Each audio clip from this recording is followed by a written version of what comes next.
आज बात करेंगे हम अशोक लीलैंड की। इस स्टॉक में मैं पहले भी अपनी इन्वेस्टमेंट कर चुकी हूँ और आपकी जानकारी के लिए बता दूं कि मैं प्रॉफिट बुक करके बाहर भी आ चुकी हूँ। लेकिन अब इस स्टॉक में मैंने फिर से एक नई पोजीशन बनाई है और अब इस स्टॉक को मैं यहाँ से करीब 1 से 2 साल के लिए देख रही हूँ। और आपकी जानकारी के लिए बता दूं कि जब भी हम किसी कंपनी में एक शॉर्ट टाइम पीरियड के लिए मतलब 1 से 2 साल के लिए इन्वेस्टमेंट करते हैं ना, तो हमें कंपनी की करंट सिचुएशन को जानना बहुत ज़रूरी होता है। जैसे कि मैं आपको पहले भी काफ़ी सारी वीडियोस में बता चुकी हूँ कि जब हम किसी कंपनी में लॉन्ग टर्म इन्वेस्टमेंट करते हैं तो कंपनी के जो फ्यूचर प्लान्स होते हैं, उसका विज़न होता है, उसके एक्सपेंशन प्लान होते हैं, उनको हमें जानना बहुत ज़रूरी होता है। तो आज हम इस वीडियो में कंपनी की करंट सिचुएशन को जानने की कोशिश करेंगे। तो उससे पहले मैं बता दूं कि कंपनी काम क्या करती है। ये company medium heavy commercial vehicles बनाती है, स्मॉल कॉमर्शियल व्हीकल्स बनाती है, लाइट कॉमर्शियल व्हीकल्स बनाती है, जैसे कार्गो, ट्रक्स और काफ़ी और बसेस की बात करें तो बसेस में ये इलेक्ट्रिक बसेस के साथ भी मार्केट में आ चुकी है। बसेस की बात करें ना तो ये टूरिस्ट बसेस होती हैं, स्कूल की, कॉलेज की, स्टाफ के लिए, और जो सिटी की बसेस होती हैं उनको बनाने का काम करती है। और आपको बताऊं कि पावर सॉल्यूशन में भी काम करती है। ये डीजल से चलने वाले जनरेटर्स जो होते हैं उनको बनाती है, साथ ही साथ ये इंडस्ट्रियल इंजन बनाती है, मैरीन इंजन बनाती है। इसके साथ काफ़ी सारे तरीके की कैटेगरी, इसी सेम कैटेगरी में काफ़ी सारे प्रोडक्ट बनाती है। और आपको ये भी बता दूँ, ये कंपनी डिफेंस के लिए भी कस्टमाइज ट्रक बनाकर देती है एज पर दी रिक्वायरमेंट। और आपको ये भी बता दूँ कि डिफेंस में जो बुलेट प्रूफ ट्रक होते हैं, कवर्ड होते हैं, अलग अलग तरीके जो लॉजिस्टिक की ज़रूरत होती है डिफेंस में, उसके लिए भी ये सारी ट्रक बनाकर देती है।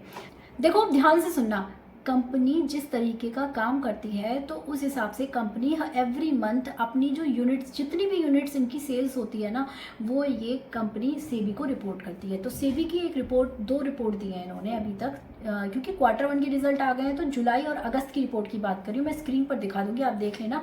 इन्होंने काफ़ी अच्छी सेल्स करी है, जिससे साबित होता है कि जो Q2 का रिजल्ट है वो भी अच्छे आने वाला है। और जिस हिसाब से मैंने कंपनी की पूरी स्टडी करी है ना, उस हिसाब से इनके जो आगे के रिजल्ट है वो भी अच्छे ही आने वाले हैं। दूसरी बात कि कंपनी की करंट ऑर्डर बुक की बात करेंगे हम। कंपनी को अभी इसी साल में फाइनेंशियल ईयर 24 के लिए मैं बात कर रही हूँ, इनको 2 ऑर्डर मिल चुके हैं। एक ऑर्डर 1560 ट्रक्स का ऑर्डर है जो कि इन्हें VRL लॉजिस्टिक्स से मिला है, और एक ऑर्डर है जो 800 करोड़ का है जो इन्हें डिफेंस से मिला है। तो ये समझना पड़ेगा, इनकी जो करंट ऑर्डर बुक है वो मैं आपको बता चुकी हूँ। साथ में कुछ पुराने ऑर्डर्स भी इनके साथ में चल रहे हैं, तो उनकी डिलीवरी होनी बाकी है। साथ ही बता दूँ, जो ये सबसे बड़ा ऑर्डर है इनका VRL लॉजिस्टिक्स से 1560 यूनिट्स का जो ऑर्डर है ट्रक्स का, ये ऑर्डर इनका कहना है, एक इंटरव्यू के दौरान इन्होंने बताया कुछ महीने पहले कि ये जो ऑर्डर की डिलीवरी है ये फाइनेंशियल ईयर 24 तक कर देंगे।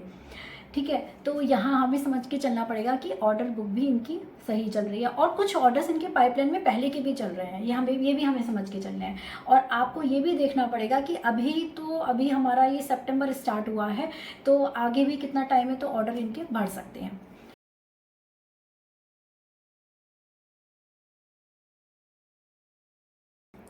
देखो, कंपनी के जब फाइनेंशियल ईयर 23 के Q4 के रिजल्ट आए थे ना, तो कंपनी के मार्जिन्स बढ़े थे और इसी वजह से स्टॉक काफ़ी चर्चा में भी रहा था। और आपको बता दूं, फाइनेंशियल ईयर 23 में इनकी परफॉर्मेंस अच्छी रही थी। तो कंपनी का एक इंटरव्यू के दौरान इन्होंने बताया था, इसका रीज़न यही था कि जो अशोक लीलैंड है उसका मार्केट शेयर बढ़ा है।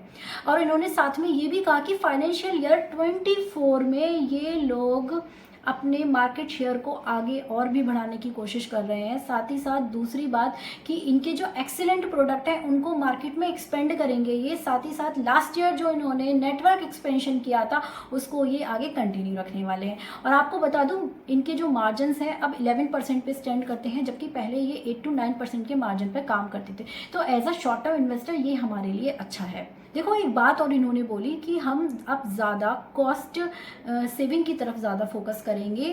और आपको बता दूं कि ये बात इन्होंने Q4 के रिजल्ट आए थे ना, तब इंटरव्यू के दौरान बताया था। उसके बाद सेबी को जब इन्होंने एक रिपोर्ट दी है Q1 की, उसमें भी इन्होंने इस बात का जिक्र किया, वो पूरी रिपोर्ट पढ़ी है मैंने।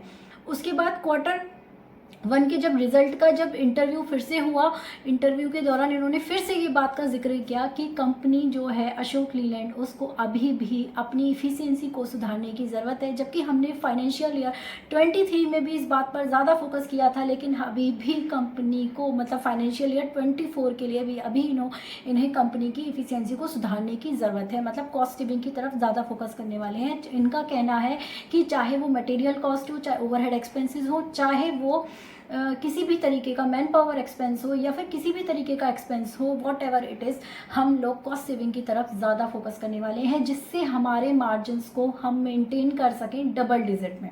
तो ये बात आपको समझनी पड़ेगी कि कंपनी किस पाथ पर काम कर रही है। देखो, कंपनी ने स्पेसिफाई नहीं किया कि इनके जो मार्जिन्स हैं डबल डिजिट में रहेंगे, ये तो इन्होंने बता दिया, लेकिन ये नहीं बताया डबल डिजिट में 11% के बाद अब कितने रहने वाले हैं। लेकिन मैं आपको बता दूं कि जिस हिसाब से मैंने कंपनी की करंट रिपोर्ट्स को पढ़ा है, उस हिसाब से ये कंपनी मार्जिन्स लगी हुई है कि इनके किसी भी तरीके से मार्जिन इंक्रीज हो, इम्प्रूव हो।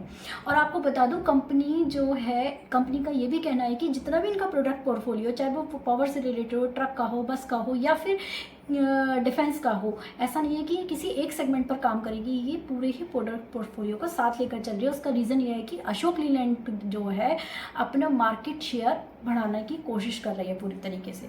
तो दूसरी बात आपको बता दूं कि एक रिपोर्ट के मुताबिक ये जो इंडस्ट्री है ना, इसमें जो ट्रक है, स्पेसिफिकली ट्रक की अगर हम बात करें तो ये 12 से 14% की ग्रोथ इसमें देखी जा सकती है। साथ ही साथ बस की अगर बात करें तो वहाँ पे 25 से 30% की ग्रोथ देखी जा सकती है। और इनका ये भी कहना था इंटरव्यू के दौरान कि जो कोविड की वजह से है ना, जो फाइनेंशियल ईयर 23 के कंपैरिजन में अब फाइनेंशियल ईयर 24 में इनकी जो बस के लिए जो बस की जो सेल्स हुई है वो 10% तक इंक्रीज हो सकती है। तो ये बात हमें समझकर चलनी पड़ेगी कि कंपनी के लिए as a short term investor हमारे लिए अच्छा स्कोप है। अब अगर हम इस इंडस्ट्री की बात करें ना, जिस लेवल पर ये करंट इंडस्ट्री है, तो वहाँ से इसको फ्यूचर में इसके लिए इन्वेस्ट करना ही पड़ेगा। रीज़न उसका ये है कि जिस तरीके से नई टेक्नोलॉजी की बात हो रही है और साथ ही साथ ऑल्टरनेटिव फ्यूल्स की बात हो रही है, तो कंपनीज़ को, इस इंडस्ट्री की जो कंपनियां हैं उनको फ्यूचर के लिए इन्वेस्ट करना ही पड़ेगा। लेकिन कंपनी का कहना है कि उनके पास इनफ कैपेसिटी है आने वाले 2 या 3 साल के लिए, और जितना भी कैपेक्स है, मतलब जो एक्सपेंडिचर होगा उनका, वो ज़्यादातर नई प्रोडक्ट को डेवलप करने के लिए होगा, नई टेक्नोलॉजी के लिए। तो ये बात हमें समझकर चलनी पड़ेगी। कंपनी ने साथ ही साथ ये भी बता दिया कि जो उनका आने वाला एक्सपेंडिचर है वो न्यू टेक्नोलॉजी पे होगा। उसका कैपेक्स है 600 से 750 करोड़ रुपए का। तो ये बात हमें समझकर चलनी पड़ेगी कि कंपनी एक सही दिशा में काम कर रही है।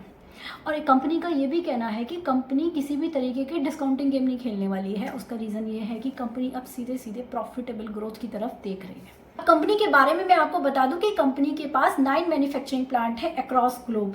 साथ ही साथ अगर बसेस की बात करें तो ये 4th लार्जेस्ट मैन्युफैक्चरर है वर्ल्ड में, और कॉमर्शियल व्हीकल्स की बात करें तो 2nd लार्जेस्ट मैन्युफैक्चरर्स है इंडिया में, 19th लार्जेस्ट मैन्युफैक्चरर्स है ट्रक के लिए वर्ल्ड में, और 50 देशों में इसकी रीच है। ये बात आपको समझनी पड़ेगी। और एक रिपोर्ट में मैंने अभी ये भी पढ़ा था कि कंटिन्यूसली ये तीसरा क्वार्टर है जब इन्होंने जो है 30% इनका मार्केट शेयर रहा है। तो ये बात आपको समझनी पड़ेगी कि फंडामेंटली भी काफ़ी कंपनी स्ट्रांग है। मैं कंपनी की जो फाइनेंशियल्स हैं कुछ कंपनी के स्क्रीन पर दिखा दूंगी, और बहुत सारी अच्छी खबरें हैं इसके बारे में, कंपनी के बारे में काफ़ी स्ट्रांग पॉइंट्स हैं जो मैं इस वीडियो में कवर करना चाहती थी। लेकिन अभी स्टॉक को हम शॉर्ट टर्म के लिए देख रहे हैं, तो हमारे लिए ये इन्फॉर्मेशन काफ़ी है जो मैंने आपको दी है अभी करंटली।